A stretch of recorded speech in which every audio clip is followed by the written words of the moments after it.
எல்லோருக்கும் வணக்கம். குறையில்லாத மனிதர்களே இந்த உலகத்தில் இல்லை. நம்ம அவங்களுக்கு இருக்கிற ப்ளஸ்ஸை பார்க்கணும், மைனஸை பார்க்கக்கூடாது. ஏன்னா சிலவங்க ஏதாச்சும் ஒரு குறை கண்டுபிடிக்கணுன்ட்டு இருப்பாங்க. ஃபார் எக்ஸாம்பிள் மாமியை மருமகளை, இல்லை மருமகள் மாமியாரை, இல்லை ஃப்ரெண்ட்ஸ் சர்க்கிள்குள்ளே, இல்லை நம்ம ரிலேஷனுக்குள்ளே ஏதாச்சும் ஒரு சின்ன தப்பு பண்ணால் அதை ஹைலைட் பண்ணி பெரிய பிரச்சனை பண்ணுவாங்க. ஸோ அந்த குறையை எப்படி நம்ம நிறைவாக கரெக்ட் பண்ணலாம் அப்படிங்கிறத பார்க்கணுமே தவிர, அந்த குறையே சொல்லி நம்ம குத்தி குத்தி காட்டுறதோ இல்லை அவங்கள ஒதுக்கவோ கூடாது. அப்படிங்கிறதுக்காக உங்களுக்கு ஒரு கதை சொல்கிறேன். ஒரு தேநீர் வியாபாரி ஒருத்தர் இருந்தார். அவர் தெரு ஓரத்தில் ஒரு கடை வச்சு நடத்திட்டு வர்றாரு. அவரோட கடைக்கு தினமும் தேநீர் கோப்பைகள்லாம் நிறைய பேர் வாங்கிட்டு போவாங்க. அவங்களோட அலங்கரிக்கிறதுக்கு வேண்டி, அவங்க வீட்டுக்கு வேண்டி வாங்கிட்டு போவாங்க. அப்படி ஒரு முறை ஒரு துறவி ஒவ்வொரு கடையாக அவர் சேகரிச்சுட்டு இருந்தார் கோப்பைகள். ஏன்னா அவர் சைனாவை சேர்ந்த துறவி. அவங்களுக்கு இந்த இலையுதிர் காலம், அதுக்கு ஒரு தேநீர் விருந்து மாதிரி அவங்க வைப்பாங்க. அதாவது ஒவ்வொரு சீசனுக்கும் ஒவ்வொரு காலத்துக்கும் அவங்க ஒவ்வொரு விருந்து வைப்பாங்க சைனாக்காரங்க. அப்படி அந்த தேநீர் விருந்து வைக்கிறதுக்காக அவர் ஒவ்வொரு கோப்பைகளாக கலெக்ட் பண்ணிகிட்ருக்காரு. அப்படி இந்த வியாபாரி கடைக்கும் வராரு, தேநீர் கலெக்ட் பண்ண வராரு. அப்போ இந்த வியாபாரிக்கு ஒரு குறை இருக்குது. இவர் எப்போ பார்த்தாலும் எப்போவுமே புலம்பலும் ஒரே துக்கத்தில் இருப்பார். ஏன்னா தன்னோட தொழில், அதே மாதிரி தனக்கு பிறகு தன் மனைவிக்கோ தன் மகனோ இந்த தேநீர் கோப்பைகளோட வியாபாரத்தை பற்றி எதுவும் தெரியாது. இவங்க நான் போனதுக்கப்புறம் என்ன பண்ணுவாங்கிறது ஒரே வருத்தம் இவருக்கு. இவர் அதனால் புலம்பிகிட்டே இருப்பார். அப்போ தேநீர் கோப்பை வாங்குறதுக்கு வேண்டி இந்த துறவி இவங்க கடைக்கு வர்றாங்க. இவர் ரொம்ப புலம்புறாரு. என் காலத்துக்கு அப்புறம் என் மகனோ என் மனைவியோ இந்த கடையை எப்படி நடத்துவாங்கன்னு தெரியாது, அவங்களுக்கு இதை பற்றி எதுவுமே தெரியாது. நல்லா புலம்பும்போது துறவி சொல்லுவாங்க, சரி நான் இலையுதிர் காலம், அதுக்கு எங்கள் இதில் ஒவ்வொரு சீசனுக்கு ஒவ்வொரு விருந்து வைப்போம். அதனால் தேநீர் விருந்து நீங்கள் அந்த விருந்துக்கு கட்டாயம் வரணும். அப்படி நீங்கள் உங்கள் கோப்பையால் அலங்கரிக்கணும். அதாவது 100 தேநீர் கோப்பைகள் வேணும் அப்படிங்கிற மாதிரி சொல்கிறாரு. இவருக்கு சரி அதுவும் நல்லது அப்படின்னு தோணிட்டு வியாபாரியும் இவங்ககிட்ட சொல்லிட்டு புறப்பட்டு போகிறாரு. அங்கே பார்த்திங்கன்னா 100 பேர் வர போகிறாங்க. எல்லா வர்றவங்கெல்லாம் பெரிய பெரிய துறவிகள். அப்போ இந்த 100 கோப்பை அழகாக இருக்கிறது. அங்கே ஒரு கோப்பை அதிகமும் இல்லை, ஒரு கோப்பை கம்மியும் இல்லை, கரெக்டாக 100 கோப்பைகள் தான் இருக்குது. அப்போ அதை வச்சு இந்த வியாபாரி அங்கே அலங்கரிக்கணும். அந்த வியாபாரி அலங்கரிக்க தொடங்குறாரு. ஒரு கட்டத்தில் அவர் எல்லாம் எடுத்து அவங்க டேபிள் எல்லாம் அரேஞ்ச் பண்ணிகிட்டு இருக்கும்போது ஒரு கோப்பை மாத்திரம் அவர் கையை விட்டு கொஞ்சம் நழுவி ஒரு ஓரத்தில் ஒரு ஸ்க்ராட்ச் மாதிரி கொஞ்சம் இதாயிருச்சு.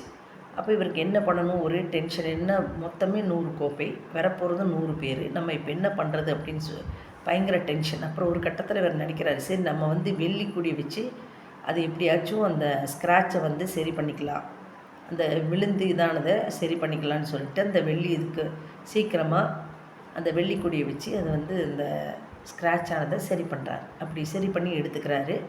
எல்லாருமே சொன்னதுபடி அந்த தேநீர் விருந்துக்கு வர்றாங்க. அங்கே எல்லாருக்குமே அவங்கவுங்க வச்ச அந்த கோப்பைக்கு நேரம் இருக்காங்க. இந்த ஒரு கப்பு கை தவறி போச்சலங்க, ஒரு கோப்பை கை தவறி போன அந்த கோப்பைக்கு நேராக ஒரு பெரிய துறவி ஒருத்தர் உட்கார்றாரு. இவருக்காக ஒரே டென்ஷன் வியாபாரிக்கு. ஐயோ போய் ஒரு பெரிய துறவி இந்த கோப்பைக்கு முன்னாடி உட்காந்துருக்காரு, நான் இப்போ என்ன பண்ண போகிறேன் அப்படிங்கிறது இவருக்கு டென்ஷன். இவர் சரி என்ன தான் நடக்குதுன்னு பார்க்கலான்னு சொல்லிட்டு அப்படியே எல்லாருமே அவங்க தேநீர் விருந்தை நல்லா சந்தோஷமாக கலந்து அப்படி அதில் இருக்கும்போது திடீர்னு இந்த அங்கே இருக்கிறதுலே பெரிய துறவி கேட்குறாரு, இந்த யார் இது, இந்த வெள்ளிக்கொடி வச்சு சரி பண்ணது நல்லா இருக்கே அப்படின்னு மாதிரி கூப்பிட்டு கேட்கும்போது இந்த வியாபாரி அழைத்திட்டு வந்தார் இல்லைங்களா முதல்ல ஒரு துறவி, அவர் இந்த வியாபாரி கூட்டிகிட்டு போய் அறிமுகப்படுத்துகிறாங்க. இவங்க தான் சரி பண்ணாங்க. அப்புறம் இவர் சொல்கிறார், அந்த வியாபாரி எப்போவுமே அவருக்கு ஒரு குறை இருக்குது. அவங்க மனைவியும் மகனும் தன் காலத்துக்கு பிறகு இந்த தொழிலை எப்படி நடத்துவாங்க, அவங்களுக்கு எதுவுமே தெரியாது அப்படிங்கிற ஒரு குறை இருக்குது அப்படின்னு சொல்லிட்டு இந்த பெரிய துறவிகிட்ட சொல்கிறாங்க.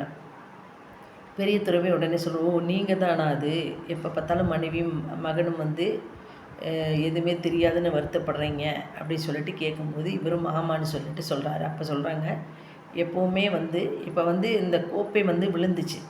நீங்கள் வந்து அது அப்படியே விட்டுருந்தேன்னா அசிங்கமாக அது தெரிஞ்சிருக்கும். நீங்கள் என்ன பண்ணீங்க, வெள்ளிக்கொடி வச்சு அதை வந்து மறைச்சிட்டீங்க. அதே போல் அந்த கோப்பைக்கு ஒரு ஸ்க்ராட்ச் தெரியக்கூடாதுங்கிறதுக்காக வெள்ளி கொடியை வைக்க தெரிஞ்ச உங்களுக்கு இந்த உங்கள் மனைவியையும் மகனையும் அன்பால் பாசத்தால் அந்த தொழிலை கற்றுக் கொடுத்து நீங்கள் வந்து உங்களுக்கு பிறகு வந்து அவங்கள வழிநடத்த சொல்லி சொல்கிறதுக்கு ரொம்ப சுலபம். அது வந்து வெள்ளிக்கொடி வச்சு மறைக்கலாம், இல்லை தங்கக்கொடி வச்சு மறைக்கலாம். எப்படியோ ஆனால் வந்து அழகாத்தான் இப்போ நீங்கள் செய்ததும் அழகாத்தான் இருக்குது. இவ்வளோ திறமை வாய்ந்த உங்களுக்கு வந்து உங்கள் மகனையும் மனைவியையும் வந்து திருத்துறது ரொம்ப சுலபம். அன்பாலையும் பாசத்தாலையும் திருத்த முடியாத எதுவும் இல்லை. ஆனால் நீங்கள் என்ன பண்ணுறீங்கன்னா, அவங்களுக்கு எல்லாமே மனைவி வந்து சிறந்த முறையில் வந்து குடும்பத்தை நடத்திட்டு போகிறாங்க. அதனால் உங்களுக்கு எந்த பிரச்சனையும் இல்லாமல் நீங்கள் நிம்மதியாக வியாபாரம் பண்ணுறீங்க. உங்கள் மகனும் அதே போல் நீங்கள் சொல்கிற எல்லாத்துக்குமே உங்களுக்கு வந்து மரியாதை கொடுத்து உங்கள் பேச்சுக்கு கட்டுப்பட்டு வாழ்ந்துட்டுருக்கா. அப்படிப்பட்ட நல்லவங்களை வந்து நீங்கள் இந்த ஒரு சின்ன குறைய வச்சு அவங்கள வந்து எப்படி நீங்கள் வந்து ரொம்ப மட்டமாக எதுவுமே திறமை இல்லைன்னு சொல்ல முடியும் அப்படிங்கிற மாதிரி சொல்லும்போது தான் வியாபாரிக்கு தன்னோட குறை புரியுது. அதாவது இவன் நினச்சானா அவங்க 2 பேரையும் மனைவியும் மகனையும் வந்து தொழில் கற்றுக் கொடுக்கலாம், அந்த குறையை கூட நிறைய மாற்றலாம். ஆனால் அவள் அதை பண்ணாமல் ஏதோ ஒரு அவங்க அவ்வளோ நல்ல குவாலிட்டிஸ் இருந்தாலும் சின்ன ஒரு குறைய வந்து நினச்சி அவனும் வருத்தப்பட்டு அடுத்தவங்களையும் அவன் வந்து சங்கடப்படுத்துகிறான். அதனால் வந்து குறையில்லாத மனிதர்களே இந்த உலகத்தில் இல்லை.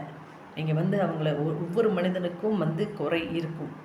நம்ம என்ன பண்ணணும்னா அவங்ககிட்ட இருக்கிற ப்ளஸ், அவங்க எப்படி எந்த விதத்தில் திறமையானவங்க, அவங்களுக்கு என்னென்ன இதில் அவங்க வந்து செய்தால் சிறப்பாக இருக்கும் அதெல்லாம் பாருங்கள். அது இல்லாமல் வந்து உங்களுக்கு சிலவங்களுக்கு வந்து ரொம்ப சோம்பேறித்தனம் இருக்கும், சிலவங்க வந்து பொய் பேசுவாங்க, சிலவங்க வந்து ஒரு வேலையை எடுத்தால் அவ்வளோ சீக்கிரம் முடிக்காமல் இழுபறியாக செய்கிறவங்க இருப்பாங்க. இப்படி ஒவ்வொருமே எல்லா மனிதர்களாக பிறந்த ஒவ்வொருத்தருக்குமே குறை இருக்கும். அதனால் வந்து சிலவங்க வந்து ரொம்ப பேராசைப்படுறவங்களாக இருக்கும். குறையில்லாத மனிதர்கள் இந்த உலகத்தில் இல்லை. ஆனாலும் நம்மளுக்கு அவங்ககிட்ட என்ன ப்ளஸ் இருக்குது அப்படின்னு பார்த்துட்டு அந்த இதை மாத்திரம் வந்து அவங்கள பாராட்டுறதுக்கு நம்ம கற்றுக்கிட்டான்னா நம்மளும் சந்தோஷமாக இருக்கலாம், அவங்களையும் நம்ம சந்தோஷப்படுத்துகிற மாதிரி இருக்கும். அதுக்கு தான் இந்த கதை சொன்னேன். நன்றி, வணக்கம்.